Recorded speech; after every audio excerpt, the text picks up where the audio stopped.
nuevamente el doctor Ricarte dándonos un poco de información de lo que tenemos hasta ahora. Primero, hoy vamos a ser técnicos médicos otra vez. Vamos a volver al conocimiento técnico básico. Y bueno, hablando de ese conocimiento técnico básico, ¿qué es un auxiliar diagnóstico? El auxiliar diagnóstico no es otra cosa que los métodos que tenemos, ya sea por radiación, ultrasonido, químicas, histología, técnicas inmunológicas, para entender el estado metabólico, fisiológico, endocrino, anatómico o tisular del paciente. Todos esos aspectos los podemos ver con las técnicas que pertenecen al laboratorio y gabinete y que nos permiten entender un poco mejor la situación real del paciente. ¿Por qué los utilizamos o cuándo los utilizamos? Existen indeterminadas razones para hacer un estudio de laboratorio o un estudio de gabinete. Yo les estoy dejando en pantalla, de acuerdo a la bibliografía que viene en su presentación, cuáles pueden ser las causas más comunes para poder prescribir o por qué prescribirlo. Primero, y el más común, para un diagnóstico diferencial. Si el cuadro es poco característico, no tiene ningún signo patognomónico o el paciente es atípico, yo puedo hacer mi diagnóstico diferencial utilizando mis auxiliares de diagnóstico. Si yo quiero hacer un tamiz o pesquisa, estas pesquisas selectivas para pacientes que ya están en etapas de riesgo, pacientes mayores de 40 años con sobrepeso, antecedente de diabetes en la familia, no me voy a esperar a que tenga datos. Puedo hacer año con año una pesquisa y lo voy a encontrar y voy a empezar con la gestión que habíamos hablado, la gestión de riesgos de salud. Siguiente, podemos hablar, tengo ahí fines docentes, verificación de resultados anómalos. Aquí me gustaría contarles de manera breve una historia que tuvimos y donde esto nos me había servido bastante. Hace unos años estábamos terminando una cirugía de manga gástrica. Después de la cirugía se tomaban los laboratorios de control para determinar que no había sangrado y no hubiese riesgo de sangrado, aunque teníamos los estudios prequirúrgicos.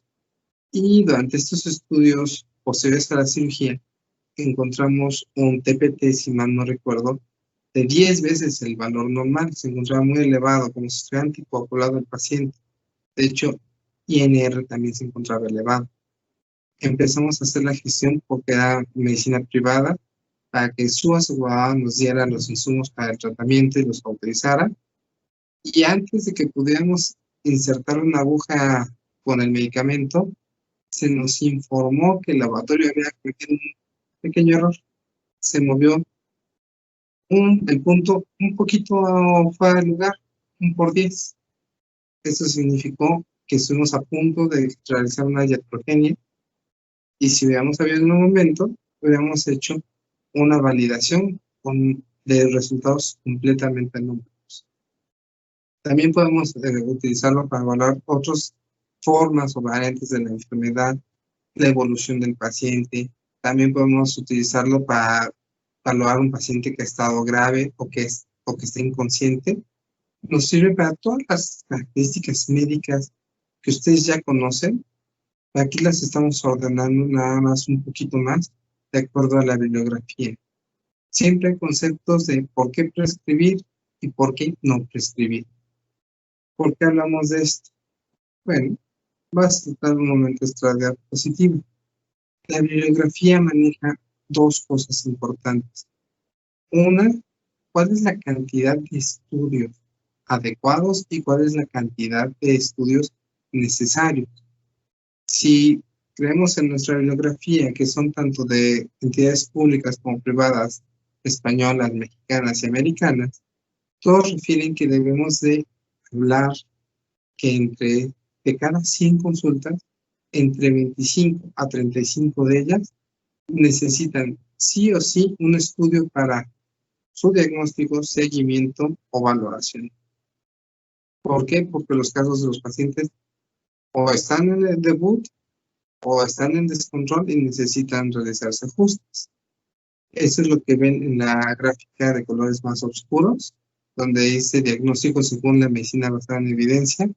De nuestros diagnósticos, el 70% deben de ser clínicos, pero el 30% requieren y requerirán algún estudio de laboratorio o gabinete.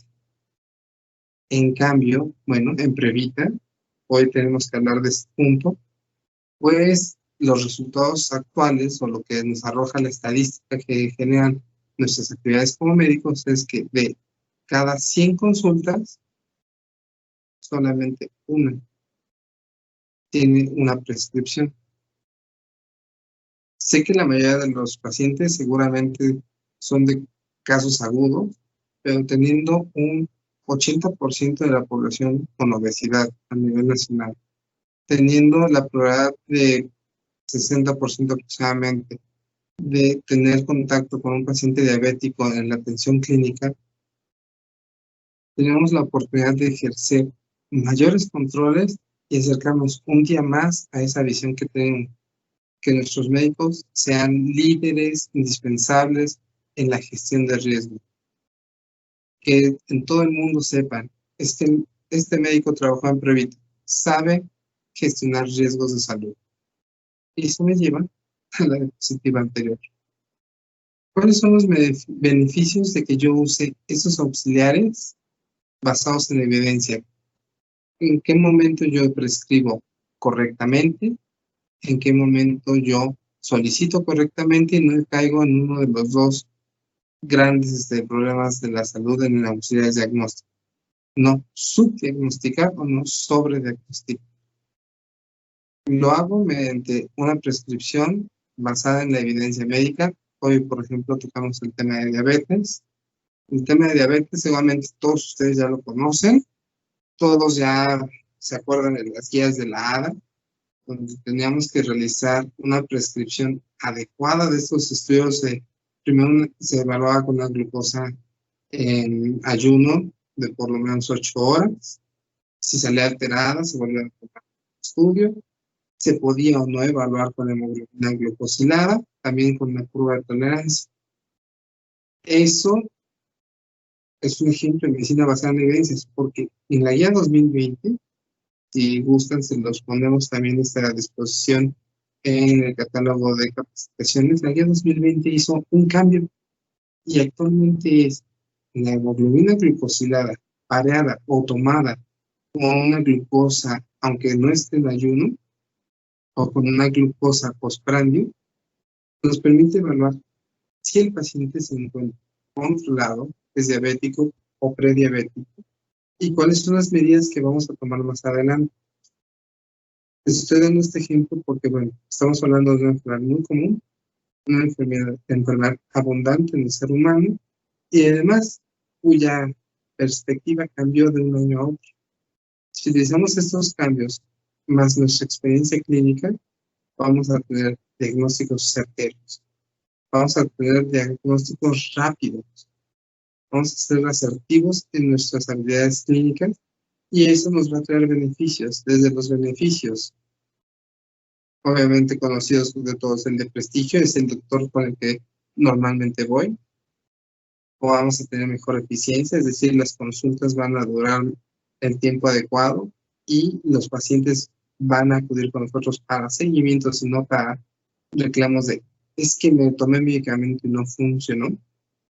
Y generalmente también va a ser porque los logramos convencer de que se tomen el medicamento por fin.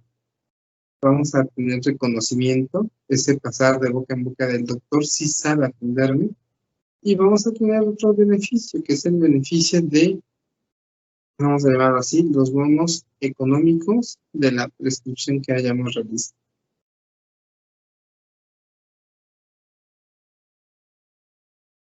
Les dejo esta pequeña diapositiva, es el tema que vamos a ver en la siguiente cápsula. Estamos muy cerca del final. Chao, chao.